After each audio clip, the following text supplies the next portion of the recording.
Bonjour chers auditeurs, bienvenue au Mardi de la Mémoire. Vous écoutez Radio Courtoisie, Anne Collin au micro et j'ai le très grand plaisir de recevoir Frédéric Lemoal. Bonjour Frédéric. Bonjour Anne et bonjour aux auditeurs de Radio Courtoisie. Frédéric Lemoal est historien, professeur également, mais vous êtes un spécialiste de l'histoire de l'Italie.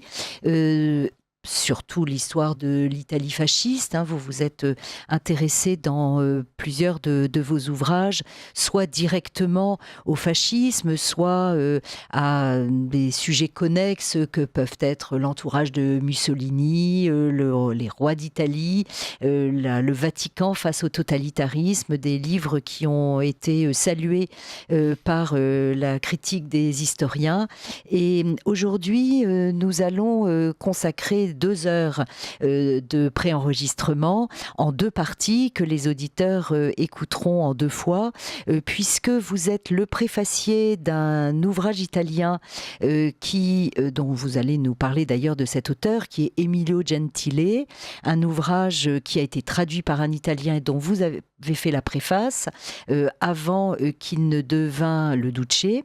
Et puis vous publiez également aux éditions Ora Decima, Le fascisme, mythe et réalité, 2 ouvrages passionnants qui vont nous permettre, avec vous Frédéric Lemoal, d'essayer d'être éclairés par vous sur ce phénomène italien daté, mais que certains voudraient quasiment international et éternel. Éternel, c'est ça. Et que seules vos connaissances peuvent justement nous resituer, nous recentrer ce phénomène qui n'est pas qu'un phénomène idéologique, puisqu'il a eu une application pratique pendant une trentaine d'années en Italie, ce qui n'est quand même pas rien pour les Italiens qui l'ont vécu ou subi. Alors, nous allons commencer par le livre que vous avez préfacé, parce qu'il s'intéresse à une période avant le fascisme, on peut dire, ou en tout cas d'élaboration de ce qui sera le fascisme, puisqu'il s'intéresse à Benito Mussolini avant 1919, dans une période très intéressante qui m'a un peu fait penser au livre Lénine à Zurich de Solzhenitsyn, l'étude des personnages avant. D'ailleurs, c'est amusant de voir que tous ces hommes sont allés en Suisse. C'est vrai, oui, tout à fait. Étonnant, oui. C'était un peu, faut dire que c'était le siège de bibliothèque incroyable. Bien, oui, tout à fait, oui.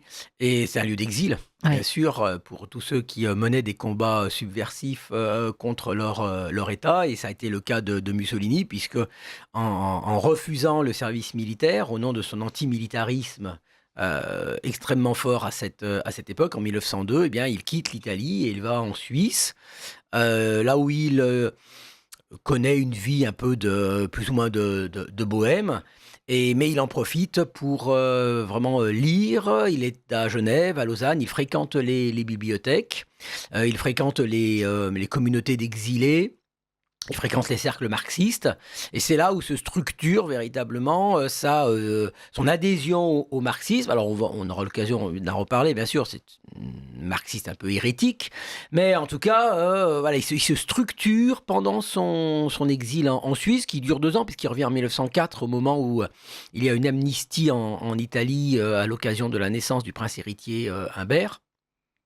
Et donc il revient, et à partir de 1904, eh bien, après avoir été congédié de l'instruction publique, eh bien, il mène sa carrière de militant politique qu'il porte dans les hautes sphères dirigeantes du Parti socialiste italien, puisque la veille de la Première Guerre mondiale, il dirige l'Avanti, qui est le journal du parti. Il a une position d'influence très forte au sein du Parti socialiste italien. Il est l'idole des jeunes, parce que son charisme et même son magnétisme s'exerce déjà sur les jeunes militants, jusqu'à le moment fatidique, c'est la déclaration de guerre de 1914. Et donc le livre, en effet, d'Emilio Gentile, que j'ai eu l'honneur de traduire, de préfacer, excusez-moi, et qui a été publié aux éditions Certamen, eh bien, raconte en fait cette histoire peu connue, mais pourtant vraiment très, très importante pour la formation de Mussolini. Ces années, voilà, tout début du XXe siècle, 1902, 1904, et puis jusqu'en novembre 1919, où le mouvement fasciste qui vient de naître connaît une terrifiante déroute électorale face à son ennemi juré, le Parti socialiste italien. Et Mussolini était en droit là de considérer que sa carrière était terminée. Alors nous savons que c'est pas le cas, mais ça a été des années fondamentales parce que Emilio Gentile explique vraiment avec clarté, densité, avec toujours un retour aux sources les plus sûres. Il explique comment le marxiste nietzschéen Mussolini bascule en 1914, rejoint le camp de la défense de la patrie et finalement participe, parce que c'est pas lui qui le crée tout seul, mais participe à la création du fascisme en 1919. Alors, si j'ai évoqué son séjour à Genève dès le début de cette émission, c'est parce que j'ai été frappée dans l'ouvrage d'Emilio Gentile de voir peut-être justement en contraste avec notre époque, combien ces hommes travaillent. Ce sont des travailleurs, mais je pense qu'il faudrait quand même dire à notre jeunesse que on combat l'idéologie adverse par le travail, par la connaissance, il lit tout. Par la lecture. Par la lecture. Sûr, par la lecture. Et il le dit d'ailleurs que ce séjour bref, puisque vous venez de nous le rappeler, c'est 2 ans, mais ça lui a ouvert intellectuellement des horizons insoupçonnés. Et bien sûr, parce que c'est un homme, en effet, c'est un autodidacte en termes de connaissances, de culture. Mussolini, puis aussi les hommes qui l'entoureront, en fait, c'est le contre-exemple de ce qu'on raconte sur le fait que l'instruction ferait des démocrates, de gentils démocrates tout gentils, des gentils centristes. C'est la fameuse phrase de Victor Hugo, ouvrez une école et vous fermerez une prison. Enfin, il y a rien de plus grotesque, parce que le Mussolini et tous ses comparses sont des gens très cultivés. Très très cultivés, alors qui ont fait plus ou moins des études, qui ont une passion pour l'écriture, une passion pour le journalisme. Mussolini a une vraie passion pour le journalisme, c'est un homme de l'écrit. Il a toujours écrit, même ensuite en étant au pouvoir. Il continuait d'écrire des articles, anonymes ou pas, dans Il Popolo d'Italia, le journal qu'il a fondé justement. Gentile explique ça très bien en novembre 1914, au moment de la crise interventionniste. Donc c'est un homme qui a une très grande culture historique, française, bien sûr. Le militant d'extrême gauche qu'il est, connaît très bien l'histoire de France et connaît très bien l'histoire de la Révolution française, puisque c'est la référence. Évidemment, il ne faut jamais oublier, parce que sinon on ne comprend pas ce qui se passe en 1914 chez ces gens-là. C'est qu'il n'y a pas 1917 encore, il n'y a pas octobre 17. À partir de ce moment-là, c'est la Russie qui devient la révolution bolchevique qui devient la référence absolue. Mais jusqu'en octobre 17, la référence absolue, c'est la Révolution française. Et donc c'est cette alliance, en effet, entre la Révolution et la nation, qui est la quintessence même de la Révolution française, et qui favorise en fait les transitions idéologiques, et chez lui, l'abandon, c'est ce qu'explique Gentile, l'abandon de l'internationalisme qu'il professait avec force, et d'un coup, en quelques semaines, eh bien, il rejette ce qu'il a adoré, il prend un virage à 180 degrés, adopte les thèses patriotiques, pas nationaliste au sens où on l'entendrait à droite, c'est-à-dire un programme de grandeur et d'impérialisme. C'est pas du tout ce à quoi il adhère en 1914. Mais on a ce virage qui se fait et qui est en fait aidé par tout l'héritage de la Révolution française et du Risorgimento, évidemment, parce que Mussolini étant italien, j'enfonce une porte ouverte, il baigne dans cet héritage fondamental du Risorgimento. Ouais, dont nous allons reparler là aussi Je parlais de Lénine à Zurich en parallèle avec Benito Mussolini à Genève.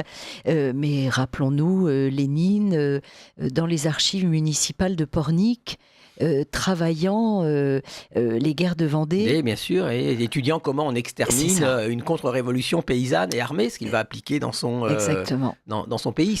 La référence à la Révolution française est majeure. Ouais, bien sûr. Et il s'agissait donc en 14, en fait, finalement, de participer à la guerre aux côtés, avant tout, évidemment, de la France révolutionnaire. Bien sûr, et comme vous le dites très justement, rappelons-nous, même si ça paraît une évidence quand on le dit, que 1914, c'est avant 1917. Voilà, tout à fait. Il n'y a pas encore la grande lueur qui apparaît à l'Est en 1917. Exactement. Alors Frédéric Lemoyle, Emilio Gentile, on peut dire que c'est un peu votre pendant, c'est un professeur italien, historien, et qui a publié de nombreux ouvrages sur la période fasciste en Italie. Et donc son livre, c'était, j'imagine, tout naturel, même si je comprends que ce soit pour vous un grand honneur, que ce soit vous qui le préfaciez. Il est comme vous, soucieux de comprendre cette période et de l'aborder en historien. Alors, en effet, Emilio Gentile est un maître. C'est le plus grand historien du fascisme aujourd'hui en Italie, dont les livres ont été traduits dans de très nombreuses langues, avec des travaux extrêmement précis, extrêmement denses, pour la compréhension du phénomène fasciste.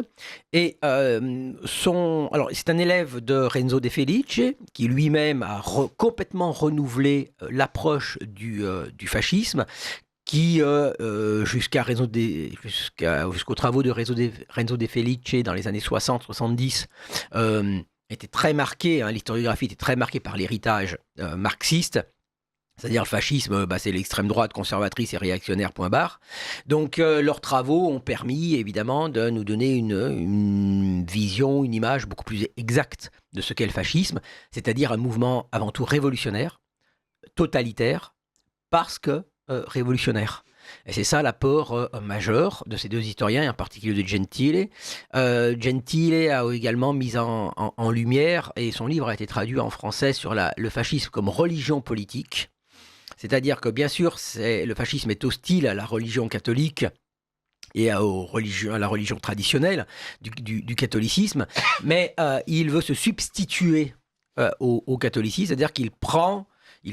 Il offre à l'adoration des foules italiennes le Duce, et il y a toute une liturgie autour des grands rassemblements fascistes, autour de la personne de Mussolini, en fait, qui s'inspire en réalité d'un esprit très religieux. C'est la caractéristique, en fait, des grandes idéologies du XXe siècle, qui offrent des substituts à la religion chrétienne, qui veulent la remplacer.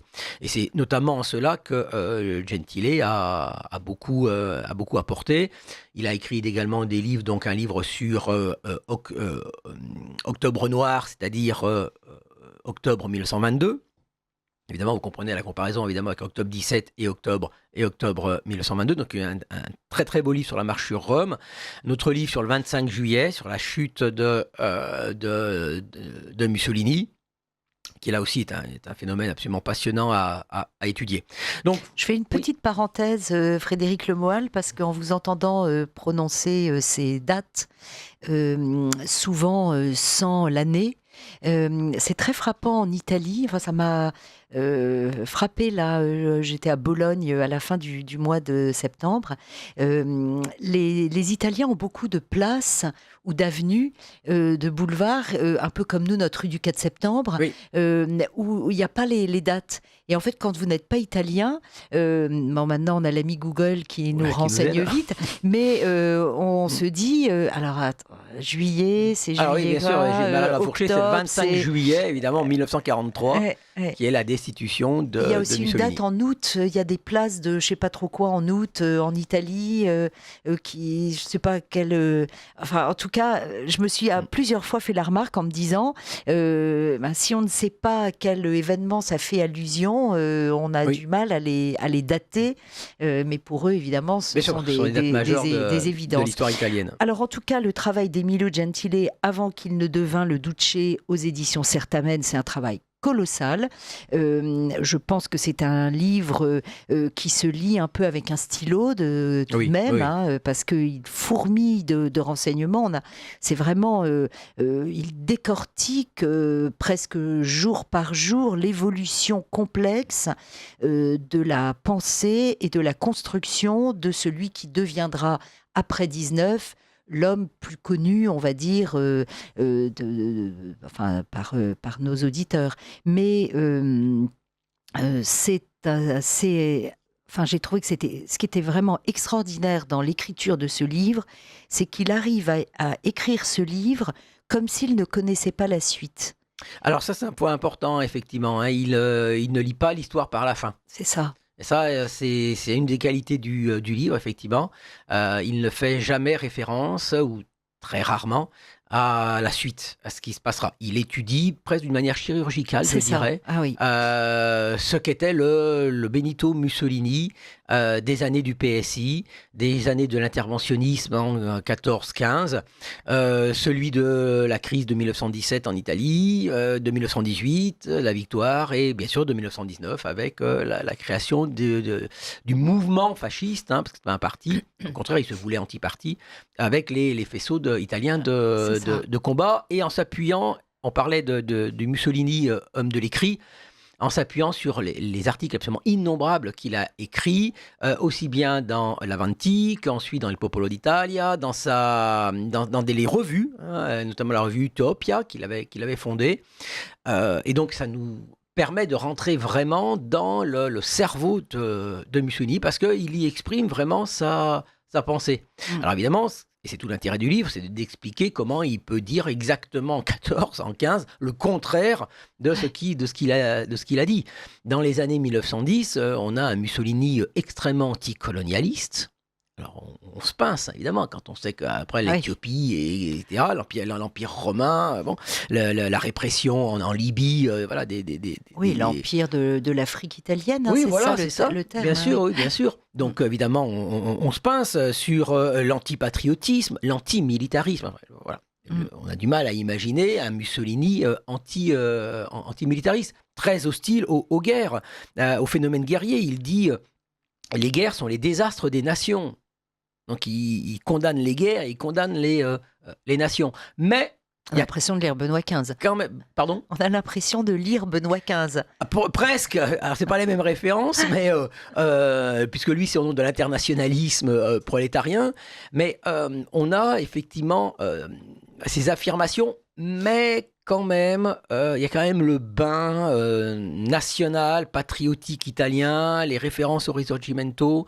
Il est allé dans le Trentin, qui était encore une province autrichienne. Il y a découvert les questions nationales, les questions des nationalités. Et tout ça favorise en fait sa conversion, parce que ce qu'on appelle le mouvement des nationalités, c'est-à-dire la défense des peuples qui revendiquaient une nation, qui se revendiquaient une nation et qui voulaient du coup un État, ce qu'on appelle le mouvement des nationalités au 19e et pratiquement jusqu'à la Première Guerre mondiale incluse, et après, c'est un mouvement très progressiste en fait, hein. C'est un mouvement de gauche. En France, on avait un bureau des nationalités qui était dirigé par quelqu'un dont je viens de perdre le prénom, mais qui s'appelait Pélissier, et qui, très clairement, était un mouvement progressiste, puisqu'il s'agissait de contester les empires multinationaux, qui étaient l'Autriche-Hongrie en priorité, la Russie ou l'Empire ottoman. Donc on a quand même cette culture nationale qui est jamais très loin chez lui. Mais c'est vrai qu'il affirme son anti-militarisme, anticolonialisme d'une manière extrêmement virulente, comme il va ensuite affirmer exactement le contraire. Mais il ne faut pas voir en lui, et ça aussi c'est un apport du livre de Gentile, c'est pensé, c'est vraiment réfléchi. C'est-à-dire que ce n'est pas un pur opportuniste, Mussolini, c'est un politique. Il a toujours fait de la politique. Presque malgré lui, on a l'impression, parce qu'il se défend d'être politique. Hein. Oui, oui. Et souvent, pourtant, c'est un souvent politique. il dit dans ce que Emilio Gentile nous livre, et or, comme vous l'avez dit, énormément du livre est fait d'extraits de ses écrits ou de ses discours, mais très souvent on lit dans les propos de Mussolini que ce qui l'intéresse c'est le journalisme, ce qui l'intéresse c'est l'écriture, et qu'il n'est pas un animal politique. Oui, alors qu'il l'est. C'est Alors que c'est un pur animal politique. C'est ce qui d'ailleurs lui permettra de toujours dominer les autres, qui étaient beaucoup moins politiques que lui. Alors politique dans le sens où il fait de la politique. Et faire de la politique, c'est quoi? C'est faire des compromis quand il le faut, c'est reculer quand il le faut, c'est discuter quand il le faut, y compris avec ses adversaires. Et ça, on le retrouve constamment. C'est-à-dire que, et là aussi, Gentile le montre très bien, en 1919, c'est loin d'être le plus extrémiste. Très, très loin. Il y a une période qui occupe la dernière partie du livre qui nous montre un Mussolini, je dirais peut-être pas modéré, mais en tout cas converti aux thèses travaillistes. Il se dit lui-même travailliste, prêt à accepter le jeu parlementaire. Donc c'est pas le plus révolutionnaire de cette galaxie très hétéroclite qui crée le mouvement fasciste en mars 1919 sur la place San Sepolcro à Milan. Loin de là. Moi qui connais mal la suite, j'ai une connaissance livresque comme tout le monde, mais sincèrement, quand on ferme le livre d'Emilio Gentile, on a un Mussolini battu, abattu, sans les deux, reprendre les termes de Charette, mais battu et abattu, que l'on voit presque un peu là des revers face au travail fourni colossal pendant des années, et que l'on verrait presque prendre un pistolet et le mettre sur sa tempe. Hein. Alors il y a l'aspect personnel et l'aspect politique. Alors l'aspect personnel, c'est que c'est un homme qui est cyclotimique et qui a connu pendant toute sa carrière des crises d'abattement extrêmement fortes. Une qui s'exprime un petit peu en 14, en novembre 14, quand il est expulsé du PSI, qui se retrouve quand même un peu tout seul, parce que peu de gens du PSI le suivent. On retrouve cette crise d'abattement en novembre 1919, quand il n'y a aucun de ces candidats élus aux élections législatives, alors que le Parti socialiste, que je ne vous dise pas de bêtises, j'ai les chiffres, a 156 élus. Et donc il connaît cette crise d'abattement, il en connaîtra une autre en 1924-25 au moment de l'affaire Matteotti, puis il en connaîtra une terrible au moment de son arrestation, le 25 juillet 43 dont nous parlions, quand il est arrêté par le roi. Et donc ces crises d'abattement où il considère qu'il est foutu, et il a plus l'énergie physique et intellectuelle de mener le combat. Alors il se reprend vite, mais enfin toujours ces crises. Et puis il y a un aspect politique, c'est-à-dire que en 1914, lorsqu'il y a la rupture avec le Parti socialiste et qui devient ce qu'on appelle un interventionniste, c'est-à-dire qu'il milite pour l'intervention de l'Italie dans la Première Guerre mondiale, c'est une rupture forte. Il se jette dans l'inconnu et il mène un combat pendant toute la guerre. Donc un combat militaire parce qu'il est soldat de 15 à 17, et puis mais toujours en écrivant, et puis à partir de 1917, il ne peut plus aller combattre du fait de sa blessure, donc il reprend son activité journalistique et politique, et donc il combat constamment, 17, 18, 19, et puis arrivent les élections, et c'est le Parti socialiste qui l'emporte, et lui, il connaît une humiliation terrible, c'est-à-dire que, en effet, c'est tout son travail politique, idéologique, journalistique, c'est-à-dire ce qui est au cœur de la rupture d'octobre 1914, c'est-à-dire la défense de la patrie, mais au nom de la Révolution, qui s'écroule, puisque c'est le Parti socialiste neutraliste, internationaliste et de plus en plus bolchevisé qui l'emporte. Donc en effet, c'est l'échec, et c'est pour ça que le livre de Gentile s'arrête en fait à ce moment-là, parce que sa carrière aurait pu effectivement s'arrêter à ce moment-là. Alors, chers auditeurs de Radio Courtoisie, au Mardi de la Mémoire, aujourd'hui, je reçois Frédéric Lemoha, l'historien, avec qui nous allons parler pendant 2 fois 1 heure, à la fois de l'ouvrage d'Emilio Gentile avant qu'il ne devint le Duce, aux éditions Certamen, dont Frédéric Lemoha a assuré la préface, et puis d'un plus petit ouvrage, non pas de vulgarisation, mais de synthèse, consacré au fascisme, mythes et réalités, écrit par Frédéric Lemoal aux éditions Aura Decima. Et pendant ces 2 heures, nous allons essayer d'être éclairés par vous, Frédéric Lemoal, sur cette notion effectivement compliquée que fut le fascisme italien. Alors, Mussolini avait écrit son autobiographie. Donc, on peut lire ce qu'il a pensé de lui, mais je ne sais pas si c'est une autobiographie complète, j'imagine pas. Non. Mais donc là, vraiment, la biographie d'Emilio Gentile, dont vous nous avez dit que c'était un professeur réputé et historien considéré, italien, Emilio Gentile a donc publié cette biographie qui s'achève en 1919. Est-ce que, Frédéric Lemoal, les origines sociales, familiales de Benito Mussolini servent un peu à éclairer le personnage, ou est-ce qu'il c'est vraiment, je ne sais pas comment on dirait ça en italien, mais le self-made man totalement désincarné de son univers. Il est de Romagne. Oui, alors il est de Romagne, c'est-à-dire une terre contestatrice, très à gauche, qui est devenue après très fasciste, et qui est redevenue très à gauche. Je ne sais pas quelle conclusion il faut en tirer. S'il y a une permanence ou des ruptures, mais je vois plutôt une permanence. Et il vient d'un milieu, alors le père est un socialiste plutôt anarchiste, avec un portrait de Garibaldi à la maison, donc le héros du Risorgimento, tandis que la mamma, elle, est très, très catholique, très, très, très, très pieuse. Alors, ça peut paraître contradictoire, mais en fait, ces 2 héritages, en fait, se retrouvent chez lui, évidemment. C'est-à-dire que, bien sûr, l'héritage révolutionnaire d'un côté, mais aussi, comme je le disais au début de notre entretien, c'est cet aspect quand même, ce bain un peu religieux dans lequel il baigne. Et alors, la mamma, elle a... pardon, excusez-moi, des ambitions pour lui. Et donc, elle l'inscrit dans des écoles bourgeoises où il fréquente les fils de la bourgeoisie. Lui qui est le fils d'un aubergiste. Et il est très moqué par ses petits camarades. Et c'est sans doute là, à ce moment-là, que se structure chez lui alors l'une de ses permanences absolues, qui transcende toutes les évolutions, parfois les reniements qui jalonnent sa vie, c'est la haine de la bourgeoisie. Il y a chez lui, et c'est l'historien Mauricio de Serra de l'Académie française qui insiste beaucoup là-dessus dans un de ses livres, son livre sur le mystère de Mussolini. Il y a beaucoup de ressentiment social chez lui. C'est un puissant moteur de son engagement politique dans les rangs du parti socialiste.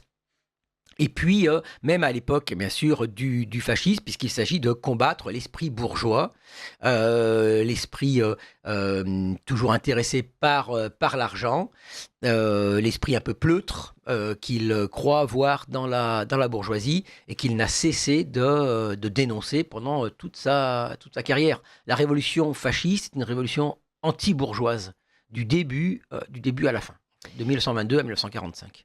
Nous n'avons pas donné les dates de Mussolini, mais il est né en 1883. Oui. Je voulais regarder bien les choses. Et il est mort le 28 avril 1945. On parlera évidemment de l'épisode de la République de Salo et de la fin de Mussolini. La Romagne, ou le Romagne, la Romagne, pour les auditeurs, c'est une région qui se situe plutôt dans le nord de l'Italie. Centre-nord. Centre-nord. Et dont quelles sont les grandes villes qui est une ancienne terre des États pontificaux, où effectivement on n'aimait pas beaucoup les papes. Il y a beaucoup d'anticléricalisme. Et dans cette terre dans laquelle il a toujours été attaché, puisqu'il a toujours gardé sa maison, il avait une maison de famille là, et c'est d'ailleurs là-bas qu'il est enterré, à Predapio, dans son village de Predapio, où il repose après quelques péripéties de son corps après 1945, mais il repose dans, dans un environnement qui a de quoi quand même frapper, parce que voilà, voilà, beaucoup d'Italiens viennent par curiosité, pour un aspect historique, mais certains même en pèlerinage, sur la tombe de Mussolini. Ce qui est quand même un peu déstabilisant quand même, parce que Bien c'est sûr. quand même quelqu'un qui a un héritage douloureux pour l'Italie, qui a quand même entraîné l'Italie dans la désolation de la Seconde Guerre mondiale, la ruine, la défaite, la misère, la guerre civile, hein, à partir de 1943 jusqu'en 1945. Alors qu'il n'y a encore pas si longtemps, le roi Victor Emmanuel III était enterré en Bien Égypte. sûr. Et ce n'est qu'il y a que quelques années que la famille de Savoie a pu transférer son corps, et encore est-il enterré dans un petit village très discret du Piémont, et pas dans le Panthéon à Rome, où il y a les deux rois d'Italie, Victor Emmanuel II et Humbert Ier. Mm. Ça nous éclaire beaucoup sur en fait la relation complexe que les Italiens ont d'un point de vue mémoriel avec le fascisme. Alors bien sûr, c'est une minorité, hein, il faut immédiatement le dire, qui est dans une démarche de pèlerinage, mais quand même, voilà, le travail mémoriel, mais ça serait un autre sujet, en Italie n'a pas été le même, évidemment, Oui, bah, que on l'Allemagne. en parlera bien sûr quand on parlera de votre ouvrage Le fascisme, mythes et réalités. Mais donc, mais en fait, l'Émilie-Romagne, là, qui est le nom actuel, je crois, de cette région, justement, je parlais de Bologne, mais c'est pas, c'est dans ce coin, non? Oui, bien sûr. Hein, c'est ça, hein? Bien sûr, et ça nous rappelle que le fascisme est un mouvement du Nord, pas du Sud. C'est un mouvement qui est né au Nord, s'est développé au Nord. La plupart des chefs fascistes, par quelques exceptions, mais la plupart des chefs fascistes viennent du Nord, des régions septentrionales. Pourquoi? Qu'est-ce que ça nous apprend sur le fascisme? Eh bien, parce que c'est une idéologie qui vient des régions les plus développées, les plus riches, les plus industrielles, les plus ouvertes sur l'Europe, les plus ouvertes au débat d'idées, au flux des idées, aux échanges des idées, aux luttes idéologiques qui marquaient l'Europe de cette époque. C'est aussi un élément qui doit nous rappeler que le fascisme n'est pas un mouvement réactionnaire qui viendrait du Sud, très, très archaïque, très marqué par la défense des traditions, des hiérarchies sociales anciennes. C'est pas un mouvement qui défend les grands propriétaires. Absolument pas. Mussolini a toujours détesté les grands propriétaires fonciers. Il ne défend pas l'atteinte à la propriété privée, une fois qu'il y a la conversion sur ce qui devient le fascisme, mais il y a chez lui une volonté de faire une Italie des petits propriétaires.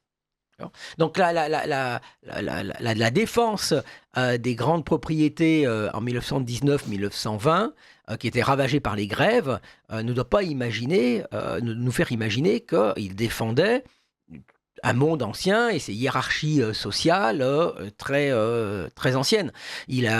Le fascisme a détruit le syndicalisme marxiste, mais pour lui substituer un syndicalisme fasciste.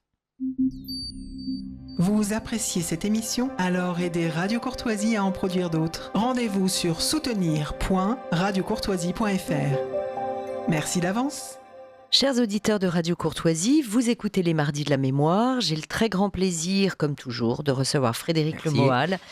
On fait beaucoup d'émissions ensemble, Frédéric. Je vous en remercie beaucoup. Depuis mon premier livre, vous m'avez toujours reçu avec Dominique, et je vous en suis vraiment très reconnaissant. Et aujourd'hui, nous abordons la question du fascisme, la vie de Benito Mussolini au travers de deux ouvrages. L'un que vous avez préfacé, un livre traduit de l'italien en français, un livre d'Emilio Gentile, professeur italien, spécialiste de l'histoire du fascisme, un livre qui s'intitule « Avant qu'il ne devint le Duce » aux éditions Certamen, et puis vous avez vous-même publié, Frédéric Le Moal, « Le fascisme, mythes et réalités », un petit ouvrage de synthèse aux éditions Aura Decima. Vous aviez d'ailleurs publié il y a quelque temps une histoire du fascisme. Oui, tout à fait, aux éditions Perrin. C'est ça. Donc là, c'est une synthèse Oui, c'est une à petite synthèse, usage oui. facile Tout que à l'on fait. peut avoir dans sa poche Voilà. de cette histoire du fascisme. Alors, si vous le voulez bien, et nous en avions convenu avant cette émission, nous allons parler du Risorgimento pour réexpliquer un peu aux auditeurs de quoi il s'agit, comment cela s'est-il construit, et peut-être aussi pour mettre en parallèle deux grandes personnalités italiennes, que l'un Garibaldi, l'autre Mussolini. C'est d'ailleurs dans le livre d'Emilio Gentile où l'on voit, je crois que c'est en 1915, le petit-fils de Garibaldi meurt à la guerre. Tout à fait. D'ailleurs, il va perdre beaucoup de ses petits-fils, cette famille. Oui. Il y a plein de garçons, il y en a beaucoup qui meurent à la guerre. Et donc en 1915, Mussolini parle ou se rend à l'enterrement des funérailles quasi officielles qui sont faites pour la mort sur la Marne, je crois. Oui, tout à fait. Oui. Il se battait, il y avait une légion Garibaldi qui se battait pour la France. Ah oui. Pour la France. Alors, le Risorgimento, c'est absolument essentiel, effectivement. Et c'est très très compliqué pour nous Français. Je vous laisse parler. Je ferai des petits commentaires plus tard. Frédéric Lemoal, on vous écoute. Je vais essayer d'être plus clair parce qu'effectivement, c'est très compliqué. Alors, le Risorgimento, c'est le mouvement de l'unité italienne. Il faut revenir en fait aux guerres de la Révolution et à la domination de l'Italie par Napoléon, qui ont introduit en Italie l'idée nationale. Ce qui est logique, puisque l'idée nationale, elle est intrinsèquement liée à la Révolution française. Donc Napoléon, surtout, introduit cette idée de la nation italienne, qui en réalité touche une élite intellectuelle, bourgeoise, des grandes villes du Nord. Après la chute du Premier Empire, le Congrès de Vienne morcelle la péninsule italienne en plusieurs États, et le royaume du Piémont, le grand-duché de Toscane, les États pontificaux, le royaume de Naples, et entre autres, et place la péninsule sous la direction, en quelque sorte, sous la surveillance de l'Autriche, qui a annexé la Lombardie et la Vénétie, qui deviennent des provinces autrichiennes. Et donc le Risorgimento, en fait, c'est le combat contre les monarchies traditionnelles qui ont été restaurées en 1815. Donc il y a un aspect révolutionnaire, et contre la domination de l'Autriche, au nom de la nationalité italienne. La révolution et la nation. Dans un premier temps, ce mouvement du Risorgimento était porté par des républicains, qui étaient les héritiers directs de la Révolution française. Il y a un nom qui est très peu connu chez nous, parce que nous on connaît quand même un peu Garibaldi, mais on connaît très très peu Giuseppe Mazzini, qui en fait est le grand théoricien, et il s'est voulu aussi homme d'action du Risorgimento, et qui a sans doute davantage influencé le fascisme que Garibaldi, parce qu'il a introduit un aspect, comment dirais-je, un peu religieux dans le combat que l'Italien devait mener pour leur unité, et ensuite pour la délivrance des autres peuples qui étaient dominés en Europe. C'est la question nationale en fait du 19e siècle. Les Français avaient perdu, avaient laissé tomber ce flambeau, et Mazzini considérait que c'était les Italiens qui devaient reprendre ce flambeau. Mazzini a été à l'origine de plusieurs insurrections qui ont toutes raté, ça a toujours été une catastrophe. Et en fait, ces échecs ont permis à la dynastie de Savoie de reprendre le flambeau de l'unité. Et donc, c'est la maison de Savoie qui régnait à Turin qui se fait le porte-drapeau de l'unité. Non pas par des insurrections, mais par des guerres pour chasser l'Autriche. Et c'est la fameuse alliance entre le royaume de Piémont et la France de Napoléon III. Napoléon III apportant une aide absolument décisive dans les guerres de 1859, bataille de Solferino, pour chasser les Autrichiens de la péninsule italienne. Donc on a une première étape qui suit ces guerres de 1859-1860, qui permet l'unification du nord de l'Italie, et encore, il n'y a pas encore la Vénétie, parce qu'elle sera récupérée qu'en 1866, et restait le sud, le royaume de Naples, dirigé par une dynastie des Bourbons. Et c'est là où est intervenu Garibaldi, parce que Garibaldi, c'est un révolutionnaire dont les hommes ont des chemises rouges, mais qui sait qu'il doit se mettre au service de la maison de Savoie pour réaliser. Et donc, les Savoie, en fait, Victor Emmanuel II a laissé les chemises rouges de Garibaldi aller débarquer en Sicile. Officiellement, donc l'État piémontais n'y était pour rien. Et les chemises rouges débarquent en Sicile et conquièrent la Sicile et le sud de l'Italie et renversent ainsi le royaume des Bourbons. C'est ce qui est magnifiquement décrit dans Le Guépard, évidemment, dans le film de Visconti et dans le roman de Lampedusa. Et ça, c'est magnifiquement décrit. Et donc, cette unité, voilà, elle se fait par ce mélange entre les révolutionnaires de Garibaldi et la maison de Savoie, mais dans un aspect national et révolutionnaire, j'insiste bien là-dessus, il s'agit de renverser les trônes traditionnels. Du coup, on se retrouve avec une unité italienne qui s'achève avec la prise de Rome le 20 septembre 1870. Donc l'unité est faite. Restait, selon la formule célèbre, à faire les Italiens. Et donc, il y a eu tout un processus pour forger l'identité italienne, parce que ce que montre très bien Le Guépard, c'est que les petits paysans du sud de l'Italie, eux, leur roi, c'était le roi Bourbon, et pas celui de Turin. Et donc, il a fallu faire les Italiens à l'intérieur, et il a fallu aussi toujours penser aux Italiens qui vivaient encore à l'extérieur, ceux que l'on avait dans le Trentin, ceux que l'on avait en Istrie et ceux que l'on avait en Dalmatie. Et ces provinces sont récupérées à l'occasion de la Première Guerre mondiale, qui est en fait une guerre aussi qui a un aspect très national pour les Italiens. Ils rentrent en guerre contre leur ennemi héréditaire antinational, l'Autriche, pour récupérer ces terres. Et donc, en fait, le fascisme, il est héritier de cela. Il est l'héritier de cette alliance étrange entre la nation et la révolution. Et il s'est prétendu incarner la nation italienne. Et il a prétendu, en fait, forger les Italiens, achever l'identité des Italiens, en considérant que le fascisme et la nation italienne devaient fusionner, et puis achever ce processus en fait unitaire du Risorgimento. C'est la raison pour laquelle des figures comme Mazzini et Garibaldi sont toujours plus ou moins présentes dans l'univers fasciste. Et ce qui explique aussi la place particulière que tenait la monarchie. Vous aviez des fascistes qui étaient très attachés à la monarchie, parce que la monarchie des Savoie incarnait la nation italienne. Donc par exemple comme Cesare Maria De Vecchi, c'était un fasciste monarchiste, alors qu'il y a une grande partie du mouvement qui est quand même républicaine.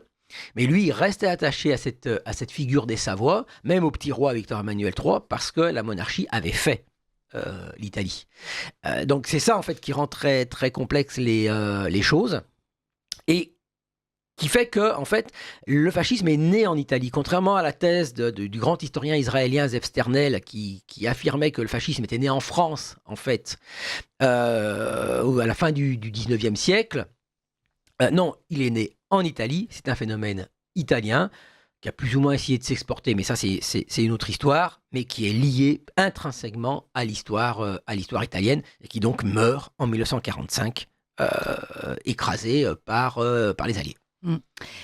Alors Frédéric Lemoyle, merci pour ce très éclairant résumé qui nous permet, enfin j'ai l'impression que pour nous l'épisode Garibaldi, comme il est lié à Napoléon III, a tendance dans l'enseignement qui est en effet en classe, si tant est que l'on explique encore l'unité italienne de cette façon, a eu tendance tout de même à gommer, même si on connaît Cavour, donc le début de l'unité italienne dans les États du Nord, mais c'est vrai qu'il y a une force et une présence peut-être exagérée de Garibaldi et des États du Sud dans l'enseignement et dans la présentation qu'on nous fait de l'unité italienne.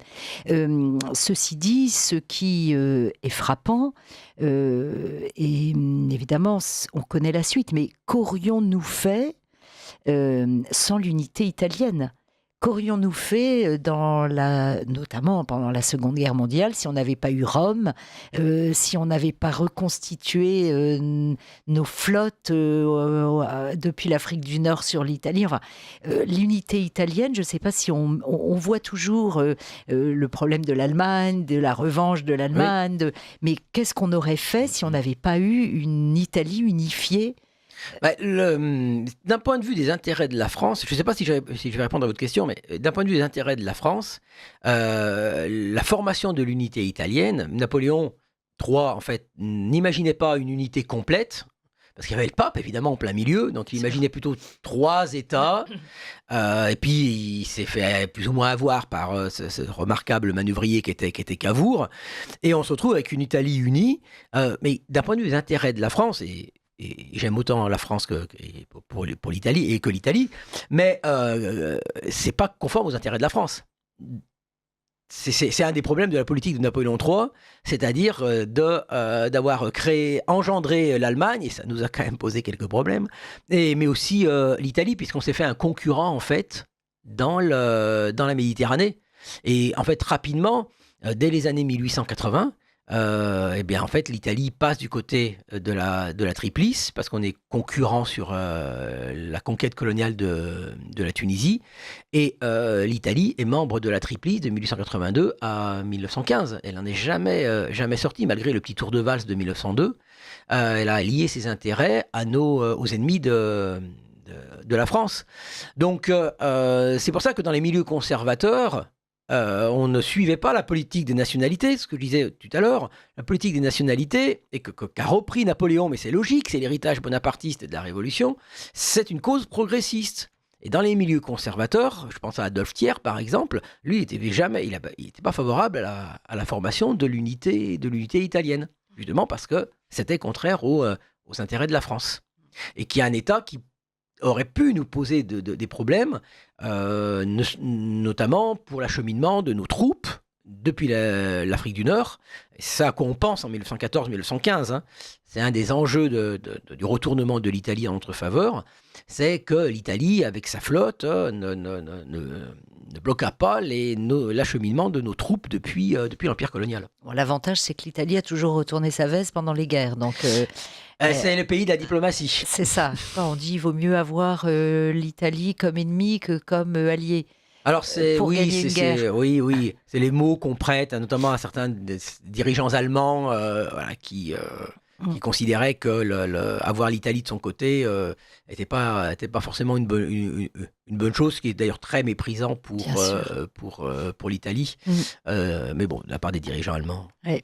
Alors, Mussolini face à l'unité italienne, donc lui, il naît en 1883, on va dire que c'est tout frais. Hein, comment son milieu familial et lui-même, il nage dans le bonheur, dans une Italie unifiée. Ce sont des familles qui regardent cela comment?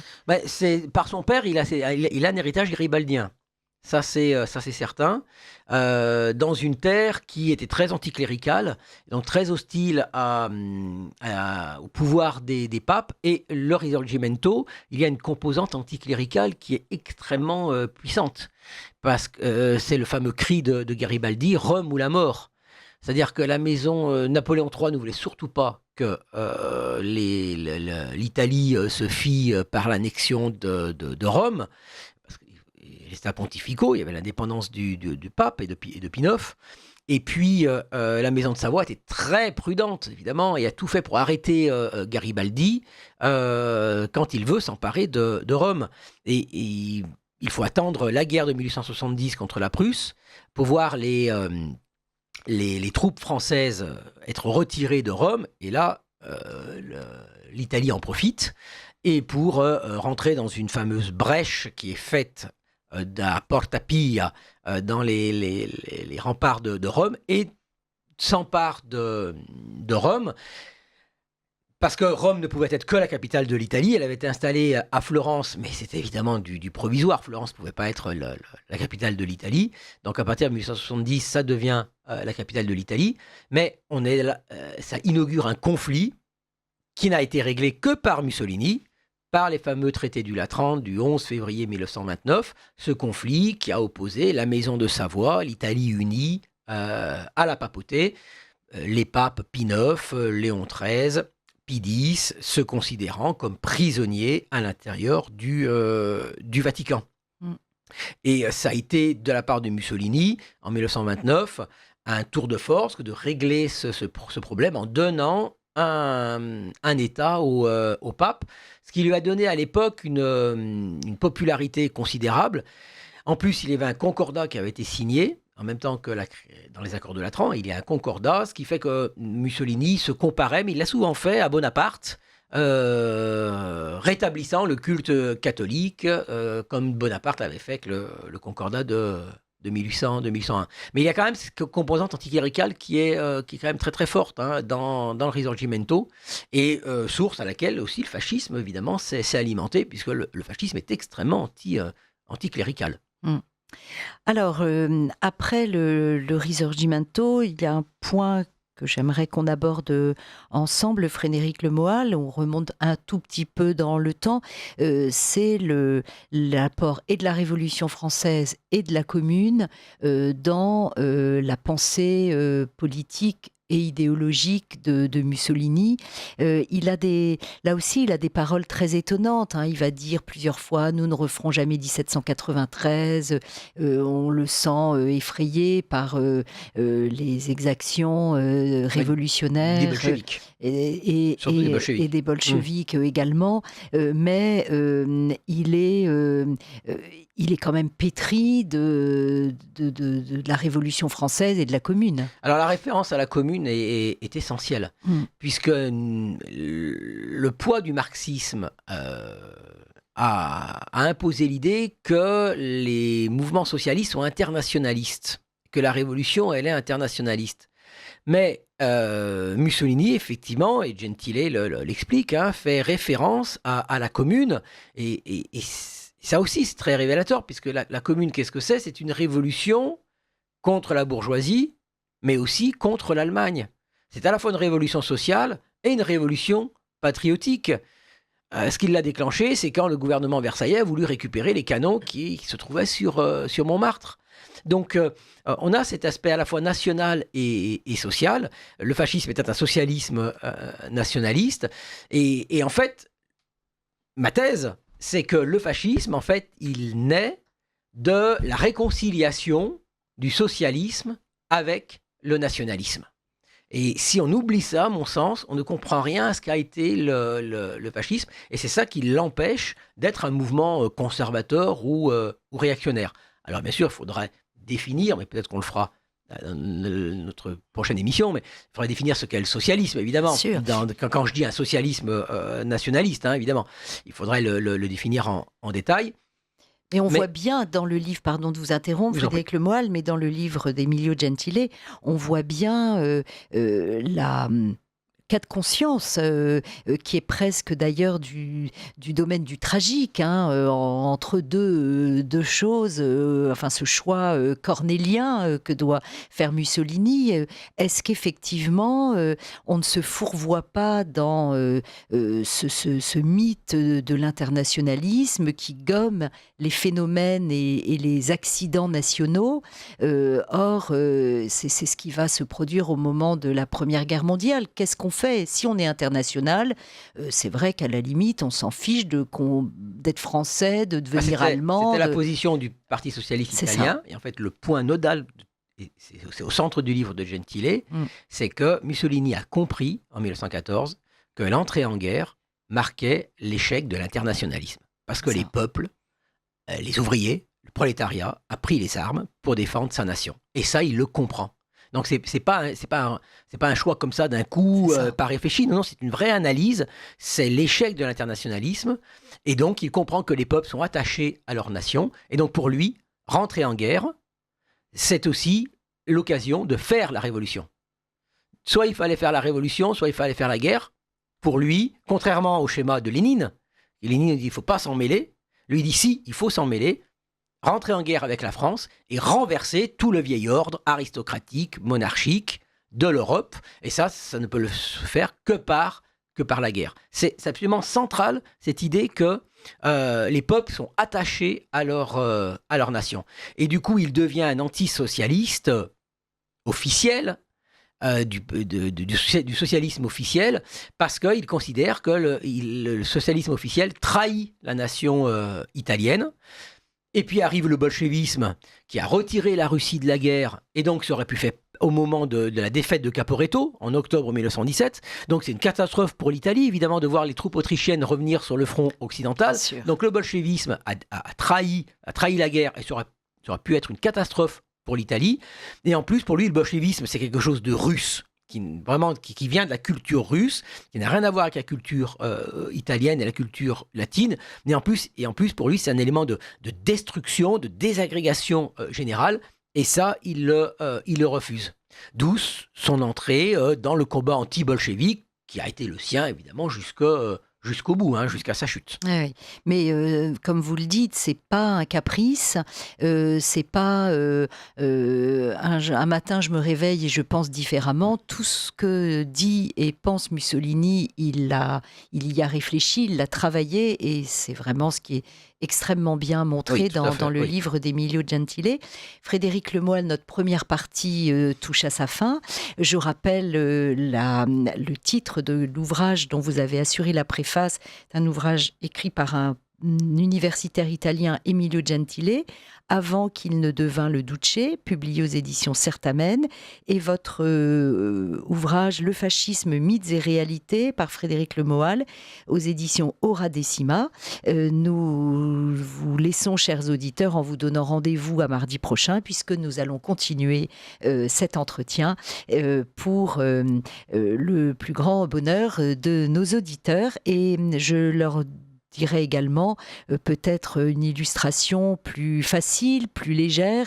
Lisez, relisez Le Guépard de Lampedusa et lisez aussi L'Adieu aux armes d'Hemingway qui était à Caporetto. Et vous avez bien fait de rappeler la concomitance. On oublie de tout ça, mais Caporetto avec le Piave, là, un Piave sur le Piave qu'il faut surtout contenir sur le Piave. Voilà, il y a les Autrichiens qui approchent et ce front oriental, ça y est, qui disparaît avec le retrait des troupes soviétiques, enfin bolcheviques à l'époque. Merci beaucoup Frédéric Lemoyle et chers auditeurs, à mardi prochain.